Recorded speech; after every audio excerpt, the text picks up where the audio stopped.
deserving organization each month. We'll announce the winner and even read the winning entry on the air. Make sure to include the contact name and phone number of the organization that you are nominating. And thanks from your friends at WOCA and Chick-fil-A in the Paddock Mall. All right, thank you. 22 minutes after, just thank me, I think. 22 minutes after thank you. 11 o'clock.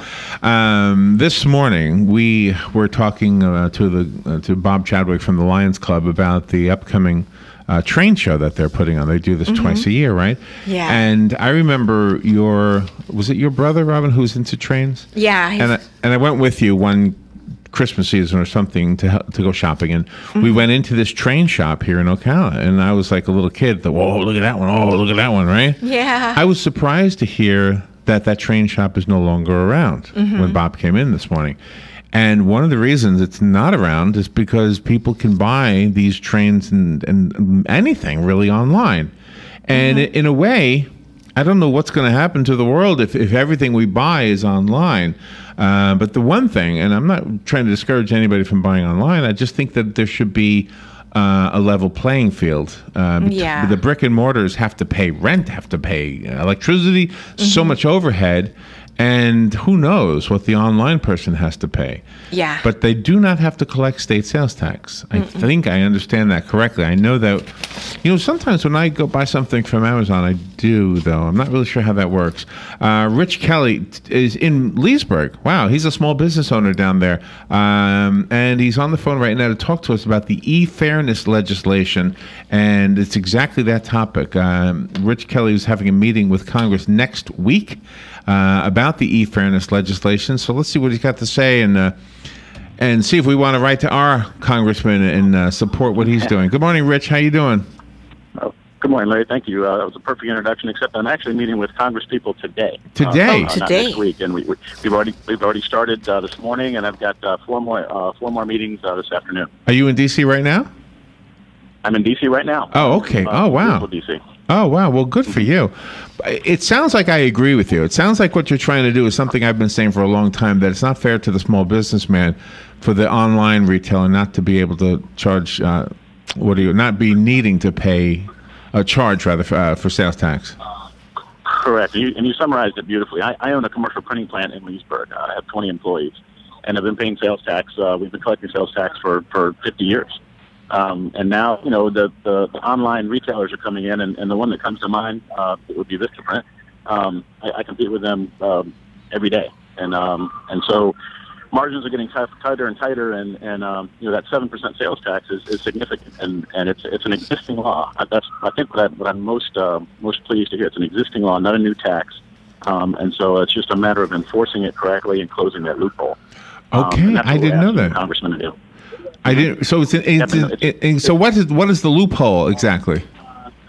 What they do is they put it in the hands of the consumer. So the consumer is then supposed to declare it, and none do. And so what we're asking Congress is to make it mandatory, make it the onus, put the onus on the retailer, like it is on us.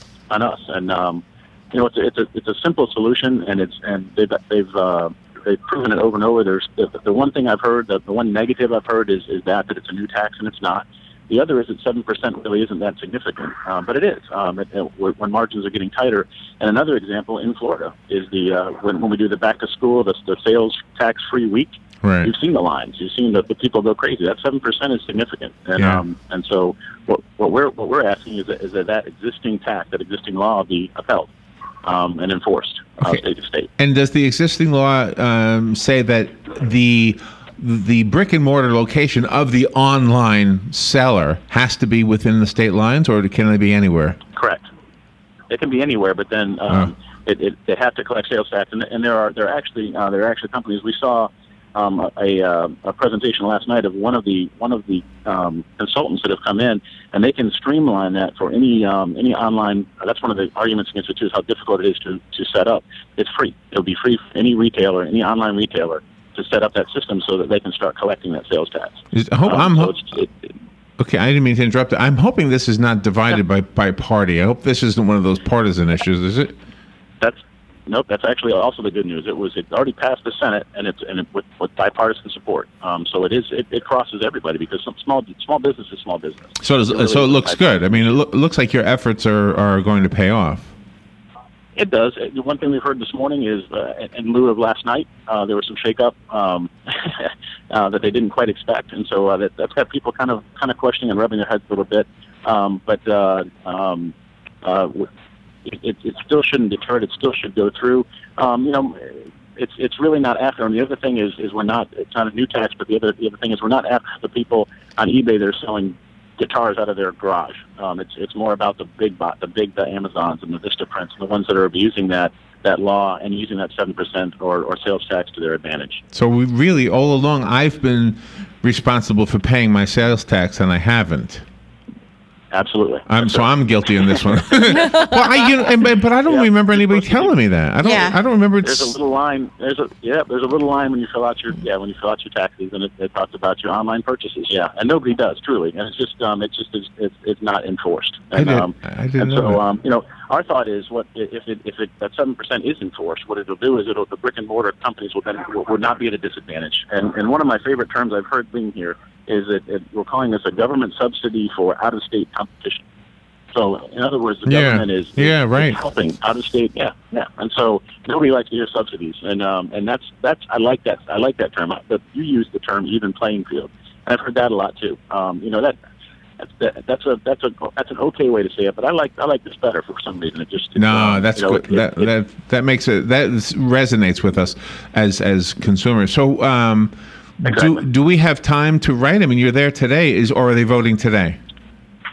They're not voting today. That's why we're here. So no, writing today would be excellent. Write your congressman. We met with Bill Nelson this morning, and then a little bit later we're going to meet with David Kelley, Daniel Webster, Richard Nugent, and Tom Rooney. So that's my schedule for the rest of the afternoon. All right. And our entire effort is to open their eyes. And some of them, have not heard of it yet. So.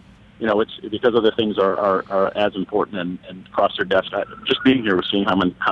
It's amazing the amount of folks that come through and are asking for things like this. But this is universal. The folks that I met last night from Michigan and New York, all feeling the same pain. These are people who are mom and pop brick and mortars, selling shoes, selling jewelry. Richard, like myself. We're running out of time. Is the website standwithmainstreet.com? You've got it exactly. Stand with Main Street. www.standwithmainstreet.com. All right, Rich Kelley, thank you. When you see Rich Nugent, tell him we said hi. He does a show here on Mondays, so tell him we said hi. I will absolutely. All right. I will tell him you said hi. Thank you, Rich, and good luck. Thank you for what you're doing. You're making a difference. Fox News Radio, I'm Lillian Wu. The Secretary of Defense defending the swap for Sergeant Bo Bergdahl, which he considers fully consistent with U.S. law, our nation's interests, and our military's core values. Chuck Hagel testifying at a House Armed Services Committee hearing that the decision to transfer 5 Gitmo detainees in Qatar's hands was a tough call for the president. Hagel also telling lawmakers